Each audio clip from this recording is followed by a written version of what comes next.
नमस्कार दोस्तों, आप सभी का स्वागत है हमारे YouTube चैनल मानव जीवन में। तो चलिए आज की प्रस्तुति शुरू करते हैं। दोस्तों, पूरे 500 सालों के बाद बन रहा है संयोग 18 सितंबर हरतालिका तीज। इस दिन यानी हरतालिका तीज के दिन चुपचाप गाय माता को खिला दी यह एक छोटी सी चीज, रोड़पति भी होंगे करोड़पति ही मिलेगी। सभी संकटों और कष्टों से मुक्ति, मृत्युदंड, पितृदोष से तुरंत होगा खत्म। पूरे साल आपके घर में भरे रहेंगे अन्न धन के भंडार। यूं कहें कि आपकी 7 पुश्तें तक करेंगी रुपयों पैसों पर राज। दोस्तों, 7 वर्षों तक बैंक बैलेंस बढ़ता चला जाएगा, सभी दुख दूर हो जाएंगे और सुख आपके पास आ जाएंगे। सुख आपके कदम चूमेंगे, साथ ही साथ भगवान शिव माता पार्वती की सदैव आपके ऊपर कृपा बरसेगी। भगवान भोलेनाथ बहुत प्रसन्न हो जाएंगे यदि आप यह एक छोटी सी चीज चुपचाप गाय को खिला देते हैं, गाय माता को। हरतालिका तीज यानी कि 18 सितंबर को तो यकीन मानिए दोस्तों, तत्काल गरीबी आपके जीवन से समाप्त हो जाएगी। जो भी जीवन के दुख, दर्द, संकट, कष्ट है, उन सभी से आपको छुटकारा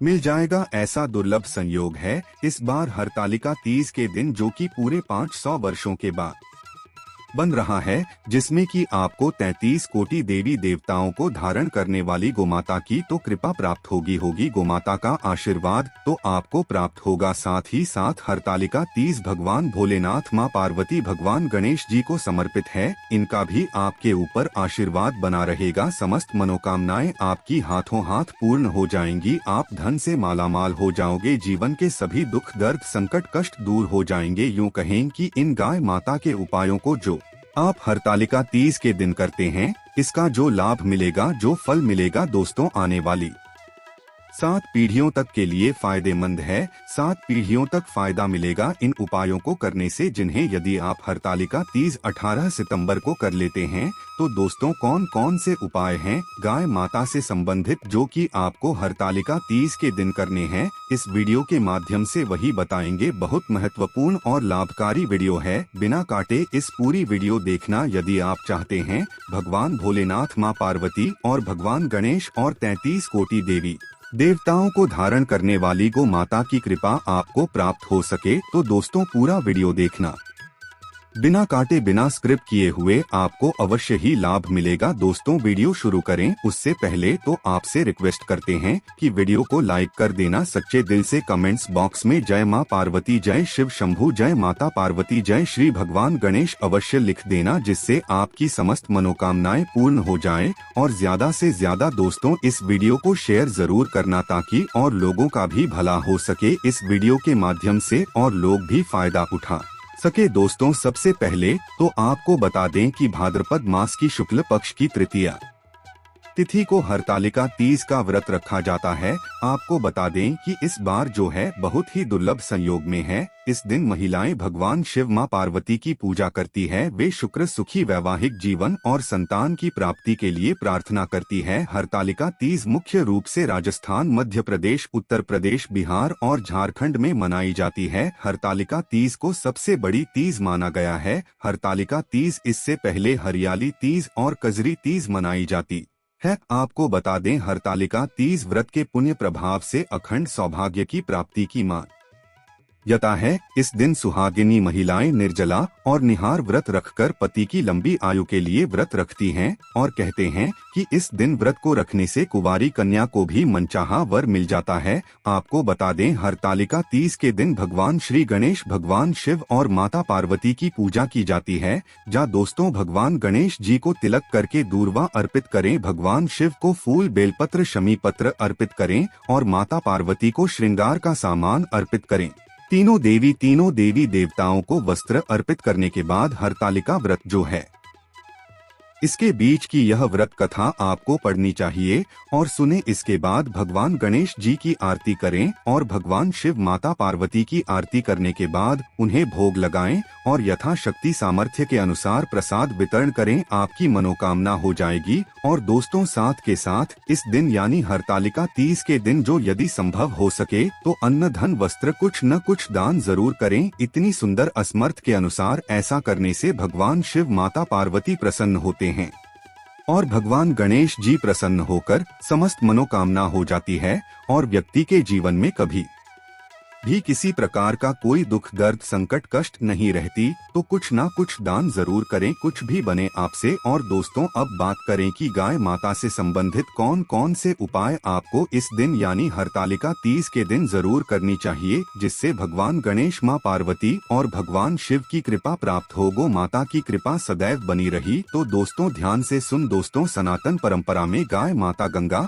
और गायत्री का बहुत ज्यादा धार्मिक महत्व है। मान्यता है कि वो माता के शरीर पर 33 कोटि देवी देवताओं का वास होता है। गो माता की सेवाएं पूजा करने वाले जातक पर इन सभी देवी देवताओं की कृपा बरसती है। गोसेवा सेना सिर्फ इस जन्म के बल्कि पूर्व जन्म के भी दोस्त दूर हो जाते हैं। प्रत्येक सुबह जब आपके घर में बहुजन बनना प्रारंभ हो तो सबसे पहले बनाई गई रोटी को आप गो माता के नाम से निकाल दें और भोजन करने से पूर्व गो माता को इस रोटी को खिलाएं। यदि संभव हो तो काली गाय माता को खिलाइए। यदि काली गाय माता ना मिले तो सफेद गाय माता को भी आप ला सकते हैं। प्रत्येक पूजा और मांगलिक कार्य में घुमाता या उनसे जुड़ी चीजें जैसे गाय माता का गोबर, गोमूत्र, गाय माता का दूध अथवा गाय माता के दूध से बना घी अवश्य शामिल करें। इससे आपको पुण्य प्रभाव की प्राप्ति होगी। सनातन परंपरा के अनुसार जिस घर में गाय माता होती है उस घर से जुड़े सभी वास्तु दोष स्वतः ही समाप्त हो जाते हैं। किसी भी पूजा में गाय माता से प्राप्त पंचगव्य युक्त पदार्थ का उपयोग अवश्य शामिल करें, क्योंकि पंचगव्य के बिना कोई भी पूजा पाठ और हवन सफल नहीं होता। तो वो कृपा पाने के लिए प्रतिदिन, सप्ताह अथवा महीने में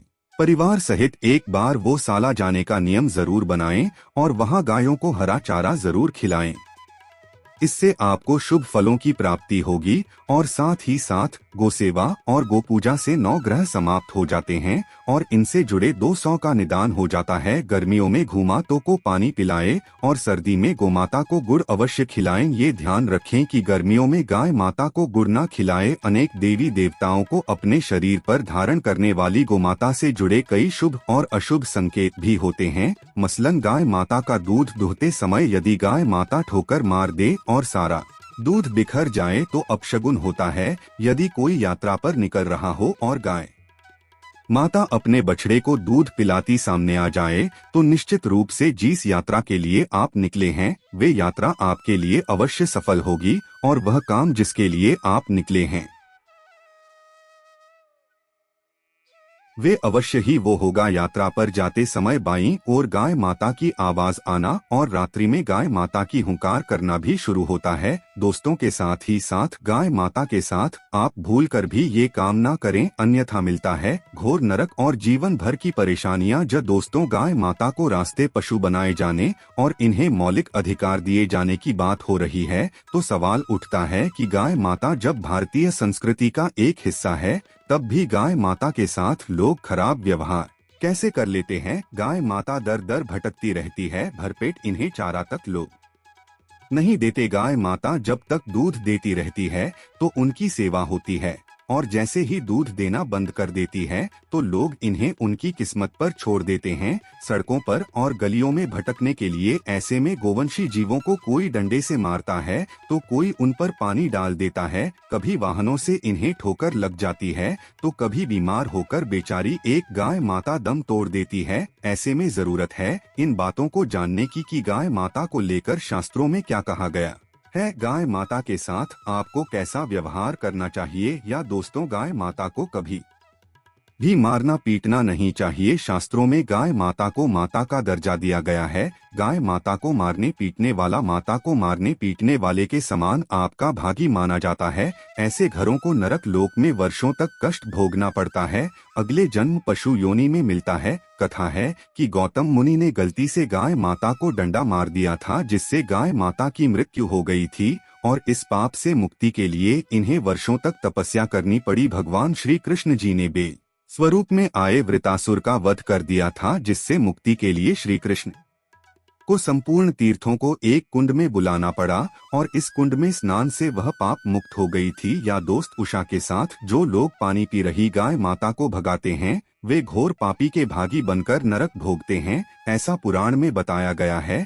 जबकि दो लोग गाय माता के लिए प्याऊ और चारा बनवाते हैं, वह माँ भाग्यवान होते हैं। ऐसे लोग घोर पाप से मुक्त होकर स्वर्ग आ जाते हैं और बड़े ही धनवान कुल में जन्म लेकर सुख भोगते हैं, और साथ ही साथ आराम कर रही गाय माता को कष्ट देकर कभी भी उठाना नहीं चाहिए। कहते हैं कि जिस स्थान पर गाय माता बैठी है वहां से नकारात्मक ऊर्जा समाप्त हो जाती है। गाय माता के बैठने की जगह हो जो लोग नियमित साफ रखते हैं, वे पूर्व जन्म में किए गए जाने अनजाने में बापू से मुक्ति हो जाते हैं और गोलोक में स्थान पाते हैं। गाय माता को डंडा मारकर उठाना, पानी डालकर उठाने से मनुष्य पाप का भागी बनता है और अगले जन्म में उसे दर दर भटकना पड़ता है। और साथ ही साथ शास्त्रों में बताया गया है कि गाय माता का दूध उसके बछड़े के लिए होता है। गाय माता के बछड़े से बचा हुआ दूध ही मनुष्य को लेना चाहिए, लेकिन कुछ लोग एक बार गाय माता को दूध लेने के बाद फिर से बछड़े के लिए बचा हुआ दूध भी दूध लेते हैं।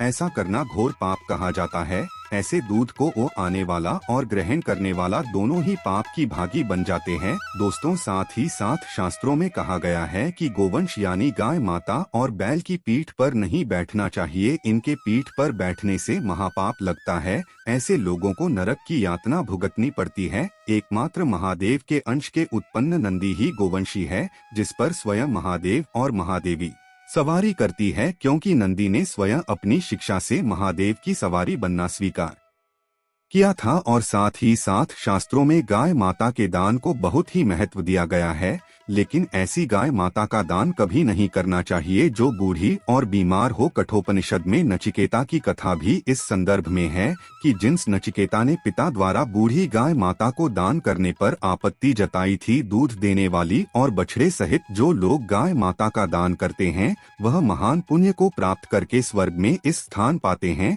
दोस्तों, साथ ही साथ सूर्य चंद्र मंगल या शुक्र की युति राहु से हो तो पितृ दोष होता है। यह भी मान्यता है कि सूर्य का संबंध पिता से, मंगल का संबंध रक्त से होने के कारण सूर्य यदि शनि राहु या केतु के साथ स्थित हो या दृष्टि संबंधी हो तथा मंगल की युति राहु या केतु से हो तो पितृ दोष होता है। इस दोष से जीवन संघर्ष में बन जाता है। यदि पितृ दोष हो तो गाय माता को प्रतिदिन या किसी भी एकादशी को या किसी पूर्णिमा के दिन या अमावस्या को रोटी, गुड़, चारा आदि खिलाने से पितृ दोष से समाप्त हो जाता है। साथ ही साथ देसी गाय माता की पीठ पर जो खुद कुबेर होता है वो बृहस्पति गुरु हैं। आठ जन्मपत्री में यदि बृहस्पति अपनी नीच राशि मकर में हो या अशुभ स्थिति में हो, वो देसी गाय माता के इस बृहस्पति भाग शिवलिंग रूपी के दर्शन करने चाहिए। गुण तथा चने की दाल रखकर गाय माता को रोटी भी दें, इससे आपको शुभ फलों की प्राप्ति होगी। और साथ ही साथ यदि आप रास्ते में जा रहे हो और सामने से गौ माता आती हुई दिखाई दे तो गौ माता को आप अपनी दाहिनी ओर से जाने देना चाहिए। आपकी यात्रा अवश्य ही सफल होगी।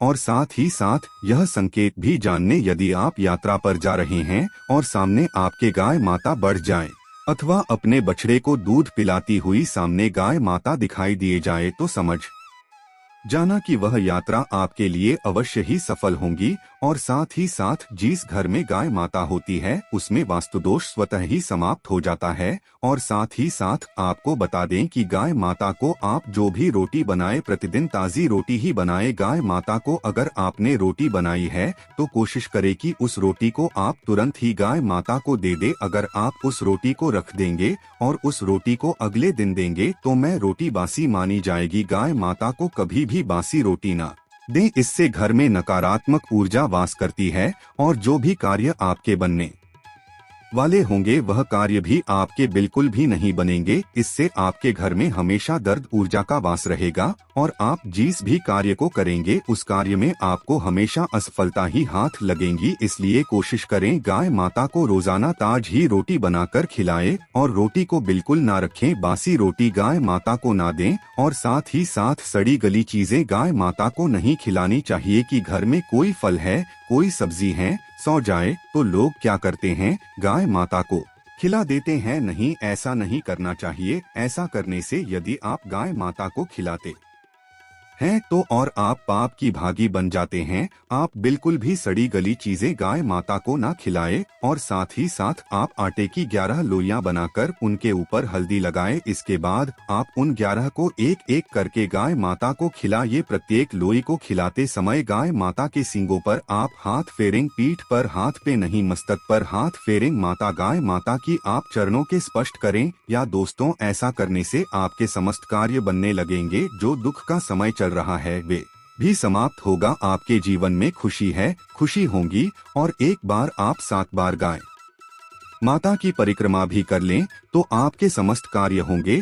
और साथ ही साथ आप गाय माता को जब भी रोटी दे, रोटी पर या तो आप थोड़ी हल्दी लगा ले या थोड़ा गुड़ रख लें। अगर गुड़ ना हो तो आप थोड़ा मिश्री रख सकते हैं, थोड़ा घी रख सकते हैं। या दोस्तों, गाय माता को कभी भी सूखी रोटी ना खिलाएं। सूखी का मतलब गाय माता को जो रोटी रखें खिलाएं, उस पर कुछ ना कुछ रखकर खिलाएं। हल्दी रख ले, गुड़ रख ले, मिश्री घी हम जो भी रख लें, मतलब खाली रोटी नहीं खिलानी है। ध्यान इस बात का रखें। जब भी आपको सुबह फलों की प्राप्ति होगी। या दोस्तों, ये थे गाय माता से जुड़े कुछ महत्वपूर्ण उपाय, कुछ बातें जिन्हें आपको ध्यान में जरूर रखना चाहिए। या दोस्तों, वीडियो अच्छी लगी, वीडियो में दी गई जानकारी अगर अच्छी लगी हो तो प्लीज हमारे चैनल मानव जीवन को सब्सक्राइब करें, लाइक करें। धन्यवाद।